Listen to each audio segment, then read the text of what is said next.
Et l'on évoquait à l'instant les soldats français de l'opération Serval. Sachez que le ministre de la Défense, Jean-Yves Le Drian, présentera sa loi de programmation militaire vendredi prochain. Il devrait annoncer la suppression de 34 000 postes dans l'armée. Une présentation qui aura lieu lors du dernier Conseil des ministres avant les vacances du gouvernement. Notons aussi vendredi l'ouverture du 43e Festival interceltique de Lorient. Arrêtons-nous maintenant sur un drame en mer qui n'a jamais vraiment été élucidé. Le naufrage du Bugalet-Braise reste un mystère presque 10 ans après les faits. Et pour les parties civiles, le temps presse. D'ici 3 mois, les magistrats rendront leurs conclusions. Les proches des victimes sont convaincus de l'implication d'un sous-marin nucléaire. Ils se sont toujours heurtés au secret défense. Reportage Julien Beaumont et Iker Zabala. Elle fait partie du décor. L'épave du Bugalet-Braise à l'abandon depuis presque 10 ans dans le port militaire de Brest.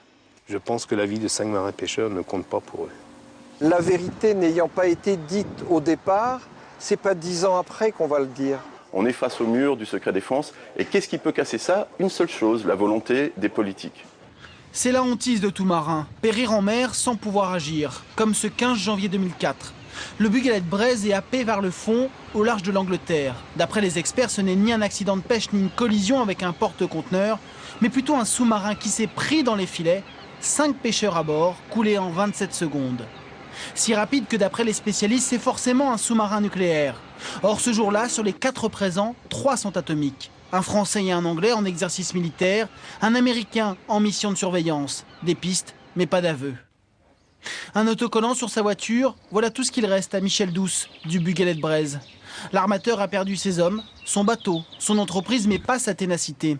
Il a écrit à Nicolas Sarkozy, puis François Hollande, au Premier ministre, sans résultat. On a arrosé tout le monde. Peu importe le gouvernement, droite, gauche, on a toujours eu les mêmes réponses. Ils refilent. Pour lui, il y a non-assistance à marin en danger. Les militaires auraient dû secourir les pêcheurs ou se dénoncer. Le devoir d'un marin, peu importe sa nationalité, peu importe si c'est pêcheur, marine nationale, marine marchande. On a des collègues dans la merde, on va les chercher. C'est ça la solidarité en mer. Or, ce jour-là, il y en a qui n'ont pas fait, qui n'ont pas eu cette solidarité. Des militaires qui n'auraient pas suffisamment réagi, des militaires qui surtout ne collaborent pas. Maître Bergotte le sait, l'armée est surnommée la Grande Muette. Mais là, ce sont plusieurs états-majors qui font la sourde oreille. Anglais, français ou américains se protègent derrière la même réponse pour toutes les demandes trop précises. On est en présence de plusieurs marines étrangères et chaque marine ou chaque État a son secret défense. Face à la cuirasse de la marine, Thierry Le Métayer joue les pots de terre. Il est fils du mécanicien du Bugalet-Braise. Lui aussi, la mer le fait vivre. Il livre du poisson au restaurant parisien. Tu vas bien? Ça a été le poisson ce matin? Okay. L'enquête s'oriente vers un non-lieu, faute de preuves permettant d'identifier la nationalité du sous-marin. Seul un témoignage formel pourrait sortir cette affaire de l'impasse. Il y a des histoires de témoignages que j'ai eu moi, par exemple, en direct, de gens qui ont décidé de dire les choses, mais pas de manière publique. Bon, il reste 3 mois maintenant, il va falloir se déterminer, donc on va un peu mettre la pression sur ces gens. Après, ils le font pas, peu importe, mais en tout cas, ils savent qu'ils tiennent un peu dans leurs mains le non-lieu ou pas. Les juges se sont donné 3 mois avant d'annoncer s'ils décident de classer cette affaire.